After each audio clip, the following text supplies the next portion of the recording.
Hello class 8th student ये आपकी हिंदी की पाठ्य पुस्तक है कक्षा 8 की भाग 2। आज से हम टर्म 2 स्टार्ट कर रहे हैं। हाफ ईयरली एग्ज़ाम के बाद से हम शुरू करते हैं भाग 2 वाली बुक। ओके, तो शुरू करते हैं। इसमें चैप्टर 1 देखते हैं। इसमें चैप्टर 1 क्या है। सबसे पहले इसमें कविता है पाठ्यक्रम में, गिरधर की कुंडलियाँ। फिर से चैप्टर 7 है मुक्तानंद जी से मिलिए। चैप्टर 6 अपन ने टर्म 1 में कंप्लीट कर लिया था। चैप्टर 8 है मैरी कॉम फौलादी मुक्का। चैप्टर 9 है फलों का चुनावी दंगल। उसके बाद में पोएम है सुदामा चरित। चैप्टर 10 है प्रेमचंद जी के साथ 2 दिन। चैप्टर 11 है कृपया गंदा मत कीजिए। और चैप्टर 12 है कौन बनेगा करोड़पति। ओके, तो आज हम शुरुआत करते हैं गिरधर की कुंडलियाँ कविता। तो ये जो कविता है गिरधर की कुंडलियाँ बच्चों, ये कविता काव्य शास्त्र में कुंडलियों का महत्वपूर्ण स्थान माना जाता है। ओके, और ये कविता केवल ये जो है कुंडलियाँ ये सिर्फ गेय ही नहीं है बल्कि बहुत चमत्कारिक भी होती हैं। ये कवि गिरधर ने लिखी है और उनके द्वारा रचित गिरधर की कुंडलियाँ जो है बहुत ही महत्वपूर्ण रचना मानी जाती है। ये एक महत्वपूर्ण चमत्कारिक विधा है। ओके, तो गिरधर की कुंडलियों की विशेषता ये है कि सबसे बड़ी विशेषता इसकी है कि दैनिक जीवन से संबंधित भी है और नैतिक मूल्यों की शिक्षा भी देती है। और ये जो कुंडलियाँ हैं इनकी भाषा सरल और स्वाभाविक होने के कारण जो आम जनता है उनको बहुत अधिक प्रभावित करती हैं। ओके, तो हम शुरू करते हैं। क्या आपने कभी लाठी देखी है? लाठी से आप क्या क्या कर सकते हैं? इस क्वेश्चन का आंसर आप अपने घर में बड़ों को दीजिएगा और बताइएगा सबको। ओके, अभी शुरू करते हैं। बिना विचारे जो करे सो पाछे पछताए, काम बिगाड़े आपनो जग में होत हंसाए। जग में होत हंसाए चित्त में चैन न पावे, खान पान सम्मान राग रंग मन ही न भावे। कह गिरधर कविराय दुख कछु टरत न टारे, खटकत है जिस माही कियो जो बिना विचारे। ओके, ये शब्दार्थ कुछ दे रखे, इनको समझ लेते हैं। चित्त मीन्स होता है मन या हृदय। राग रंग का अर्थ होता है गाना बजाना। ओके, त्रट का अर्थ होता है टालना। ओके, आप चाहे तो शब्दार्थ अपनी कॉपी में लिख भी सकते हैं और अगर नहीं लिखना है तो आप अपनी बुक में देख के पढ़ सकते हैं। ओके, तो कुंडलियाँ, इस लाइन का अर्थ क्या होता है वो आपको समझाती हूँ मैं अभी।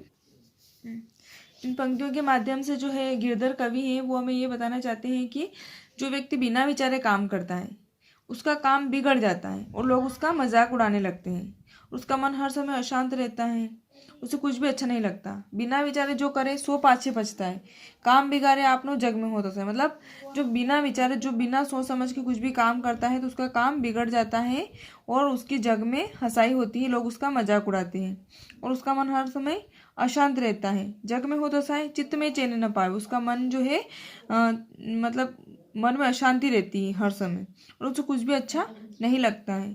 खान पान सम्मान राग रंग मन ही न भावे, मतलब खान पान में भी अच्छा नहीं लगता है, कुछ भी उसे खाना पीना अच्छा नहीं लगता है और हर समय उसे दुखी रहना, मतलब उसका मन हमेशा दुखी रहता है।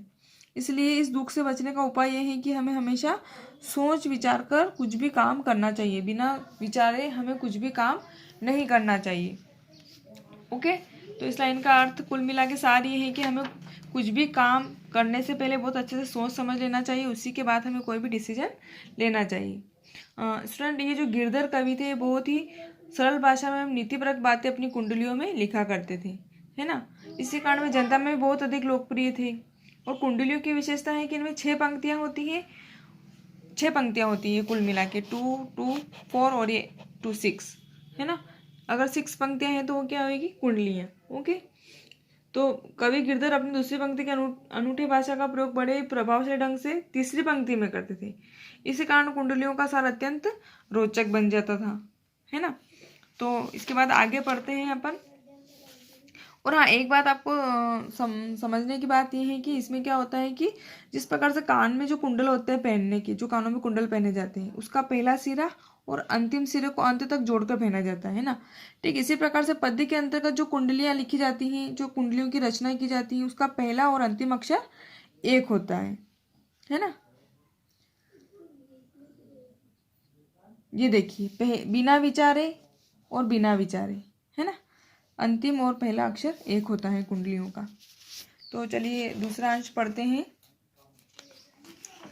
दौलत पाए न कीजिए सपने में अभिमान, चंचल जल दिनचारी को ठाउ न रहत निदान। ठाउ न रहत निदान जियत जग में जस लीजिए, मीठे वचन सुनाए विनय सब ही कीजिए। कह गिरधर कबीर आए, अरे यह सब गट तोलत, पाहुन निस्दिन चारी रहत सब के ही दौलत। तो इसके शब्द देख लेते हैं। ठाउ, ठाउ मीन्स, ठाउ न रहत मीन्स स्थिर नहीं रहना, है ना। जियत मतलब जीवित रहते ही। और गट, गट मतलब गट के बहुत सारे अर्थ होते हैं, कलश, घड़ा, है ना। और शरीर को भी कभी जो शरीर है देह, उसको भी हम गट कहते हैं, है ना। गट से शब्द घटा बना है और जिसका अर्थ होता है पानी के बादल। ओके। तौलत मीन्स तोलता है। पाहुन, पाहुन मीन्स मेहमान, अतिथि, है ना, जिसको बोलते हैं मेहमान को अपन क्या बोलते हैं, पाहुन। तो दौलत पाने कीजिए, इसका अर्थ अंश, दूसरे अंश का अपन समझते हैं। इसका अर्थ क्या है। कवि कहता है कि जिस प्रकार चंचल जल भी उस धन के समान है कि जो 4 दिन के लिए होता है और एक जगह कभी नहीं ठहरता, है ना। इसलिए कवि लोगों को प्रेरित करते हुए कहता है कि केवल धन पाने के लिए हमें काम मत करो और न ही उसे पाने पर अभिमान करो। मतलब दौलत पाने कीजिए सपने में। जब हमें हम बहुत सारी दौलत मिल जाती है, धन दौलत मिल जाती है, तो अपन घमंड करने लगते हैं। तो कवि गिरधर का कहना ये है कि कभी सपने में भी हमें धन दौलत का अभिमान नहीं करना चाहिए, है ना। क्योंकि ये तो आज है तो कल नहीं है। और इसलिए कवि लोगों को प्रेरित करते हुए कहता है कि धन पाने के लिए तो काम करना ही नहीं है ना। और अगर मिल जाता है उसके बावजूद भी हमें अभिमान नहीं करना चाहिए। ओके, नेक्स्ट देखते हैं।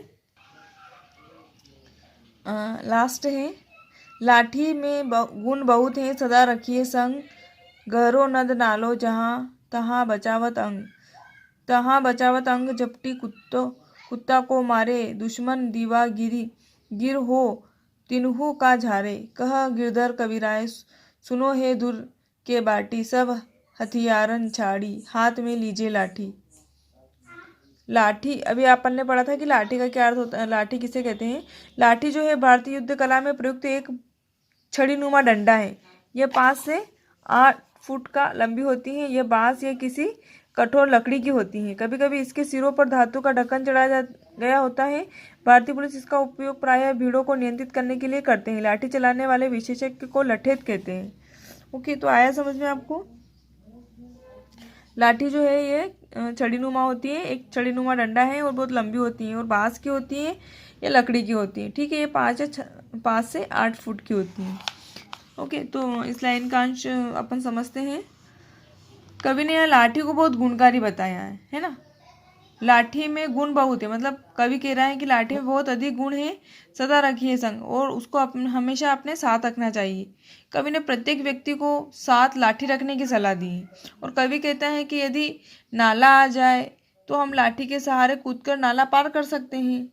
यदि रास्ते में कोई कुत्ता या दुश्मन पीछे पड़ जाए तो डराकर भगा सकते हैं। इसलिए कवि ने सब हथियारों को छोड़कर लाठी को साथ में रखने की सलाह दी है। ओके, तो ये चैप्टर आपका यहाँ पे, पोएम वाला चैप्टर यहाँ पे फिनिश होता है। इसका PDF मैं आपको सेंड कर रही हूँ, तो आप अपनी बुक में फिल कर लीजिएगा और क्वेश्चन आंसर अपनी फेयर कॉपी में लिख लीजिएगा। ओके।